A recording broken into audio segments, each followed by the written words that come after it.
আসসালামু আলাইকুম প্রিয় দর্শক, আমার সামনে দেখুন দুইটি মেশিন দেখা যাচ্ছে। একটি হচ্ছে ডাবল মেশিন আর একটি হচ্ছে সিঙ্গেল মেশিন। দেখুন দুইটি মেশিনে দুইটি পদ্ধতি হিসাবে কিন্তু মেশিনের সেলাই হয়।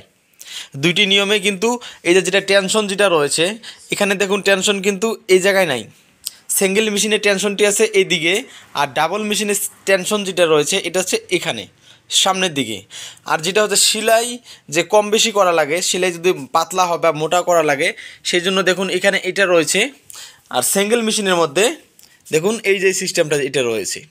দেখুন আপনাদের কাছে কোন মেশিন আছে অবশ্যই কমেন্ট করে জানাবেন। আপনার ডাবল মেশিন চালান না সিঙ্গেল মেশিন চালান, কীভাবে সেলাইটি কম বেশি করা লাগে। আর দেখুন ববিনের মধ্যে যদি সুতা লাগাইতে কম বেশি হয়ে যায়, সুতা একটু টানছে বা একটু নিচের দিকে টানছে বা উপরের দিকে টানছে, এই সমস্যাটা কী জন্য হয় আজকে এই ভিডিওটির মধ্যে আপনারা দেখতে পারবেন, বুঝতে পারবেন। সিঙ্গেল মেশিনের ববিন ক্যাশ, সিঙ্গেল মেশিনের ববিনও আলাদা, ক্যাশও আলাদা। আর ডাবল মেশিনের ববিন ক্যাশ আলাদা, আপনারা একটু পরে বুঝতে পারবেন। এই দুটি লাগিয়ে নিয়ে নিলাম। নেওয়ার পরে দেখুন সুতা যেটা তুলতে লাগে, যেটা সুতা রয়েছে এই সুতাটি দেখুন এইভাবে দিয়ে দিতে লাগবে। এই যে জায়গায় ফাড়া যেটা দেখা যাচ্ছে, একটু কাটা দেখা যাচ্ছে, এই কাটার দিয়ে নিয়ে এসে এই যে ফাঁকার মধ্যে নিয়ে আসতে লাগবে। আমি সেম ওইভাবে নিয়ে যাচ্ছি। দেখুন হাইভাবে সুতা লাগিয়ে নেওয়ার পর নিচের দিকে ববিন ক্যাশটি লাগিয়ে নিতে লাগবে। লাগিয়ে নিয়ে নিলাম। সিঙ্গেল মেশিনের সুতা লাগানোর নিয়ম এখান থেকে নিয়ে এই জায়গায় দিতে লাগবে, তারপরে টেনশনে লাগিয়ে নিতে লাগবে। নেওয়ার পরে এই নাড়িটা যেটা লাফালাফি করে এই নাড়িটার ভিতর দিয়ে সুতাটি দিয়ে নিতে লাগবে। এখানে সুতাটি দেওয়া হয়েছে। তারপরে দেখুন নিচের দিকে দেখুন এখানে একটি ছোট্ট একটি থাকে, ফুটা থাকে, এটার মধ্যে সুতা লাগিয়ে নিতে লাগবে। এখানেও লাগিয়ে নিয়ে নিলাম। নেওয়ার পরে ডাইরেক্ট এখন শুয়ের ভিতরে সুতা লাগিয়ে নিতে লাগবে। দেখুন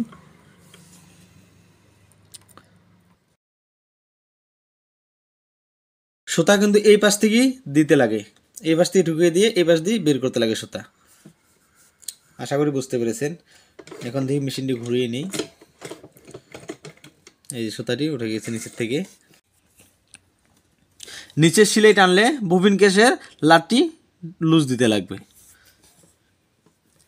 এখানে তো এটা হয়ে গেল, এটা মেশিন চেক করা হয়েছে।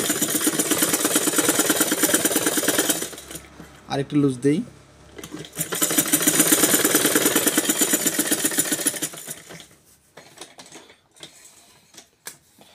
দেখুন সব কাপড়ে কিন্তু সেলাই একই রকম হয় না। কতগুলো কাপড়ের মধ্যে সেলাই পাতলা সেলাই করতে লাগে, কতগুলো কাপড়ের মধ্যে ঘন সেলাই দিতে লাগে। যখন সেলাইটি পাতলা করবেন তখন কিভাবে সেলাইটি পাতলা করবেন।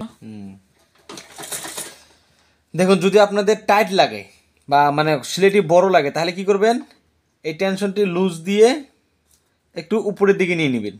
দেখুন উপরের দিকে দিয়ে নেবেন, মানে যতটুকু আপনাদের সেলাই পাতলা লাগবে ওই হিসেবে উপরে তুলবেন। আর যদি ঘন লাগে তাহলে নিচের দিকে নিয়ে আসবেন। দেখুন এটা আমি একবার উপরে তুলে দিলাম, তারপরে সেলাই মেরে নিচ্ছি।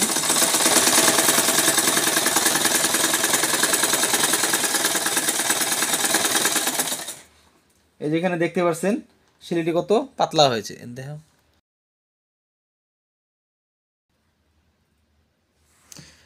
এই যে আপনারা দেখতে পাচ্ছেন এই সেলাই দেখুন কত পাতলা হয়েছে।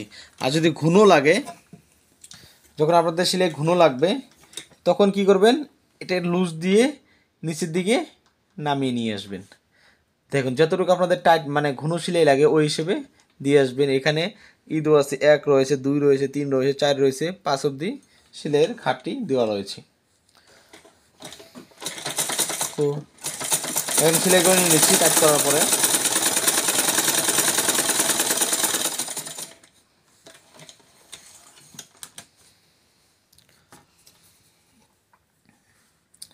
এখন দেখুন আগের সেলাইটি পাতলা ছিল আর এখনকার সেলাইটি আসতেছে ঘন। আশা করি বুঝতে পেরেছেন। দেখুন এইভাবে আপনারা মেশিন চালিয়ে নিতে পারবেন, কোনো অসুবিধাই হবে না। যদি কোনো ধরনের সমস্যা হয় অবশ্যই আমাদের এই ভিডিওর কমেন্ট বক্সে কমেন্ট করে জানাতে পারেন কী সমস্যা হচ্ছে আপনাদেরকে। তাহলে এই মেশিনের প্রবলেমটি আপনারা জানতে পারলেন যে কোথায় থেকে কোথায় সুতা কীভাবে লাগাইতে লাগে, কীভাবে সেলাই করতে লাগে। দেখুন এটা মেশিনের মধ্যে সুতা তোলার জন্য সিস্টেমও রয়েছে, এখান থেকে আপনারা সুতা তুলে নিতে পারবেন। সব মেশিনে থাকে এটা, কেউ লাগাই নেয়, কেউ লাগায় না, খুলে রেখে দেয়। যেরকম আমার মেশিনে দেখুন ডাবল মেশিন যেটা রয়েছে ডাবল মেশিনে এটা খুলে নিয়ে নিয়েছি, একটু অসুবিধা হয় তার জন্য। আরও অন্য অন্য সিস্টেমে সুতা তোলা যায়। এখন এখানে ডাবল মেশিনের মধ্যে সুতা তোলার সিস্টেম আসতেছে। দেখুন এখানে সুতা থাকে, তার পাশে এখান থেকে নিয়ে এসে এখানে লাগিয়ে নিতে লাগে, তার পাশে এখানে টেনশনের মধ্যে সুতা লাগিয়ে নিতে লাগে, ওখান থেকে নিয়ে এসে দেখুন এটার মধ্যে সুতা লাগিয়ে নিতে লাগে না, তারপরে এখানে তারপরে ডাইরেক্ট সুইয়ের ভিতরে দেখুন সুইয়ের ভিতরে সুতাটা কিন্তু এই পাশ দিকে দিয়ে এই পাশ দিয়ে বের করতে লাগে। ডাবল মেশিনেও যেরকম সিঙ্গেল মেশিনে থাকে সেম ওইভাবে ডাবল মেশিনেও সুতা এইভাবে লাগিয়ে নিতে লাগে। দেখুন ডাবল মেশিনের মধ্যে একটি ফায়দা রয়েছে, সবথেকে বেশি ফায়দা, এই যখন টাকি মারতে লাগে মানে সেলাই শুরু করার টাইমে যেটা টাকি দিতে লাগে, আগাবাসা করতে লাগে সেলাই, সেটা দেওয়ার জন্য দেখুন এখানে রয়েছে। হ্যাঁ, আর যেটা সিঙ্গেল মেশিন যেটা রয়েছে এই সিঙ্গেল মেশিনের মধ্যে কিন্তু টাকি দেওয়ার জন্য সেটা নাই।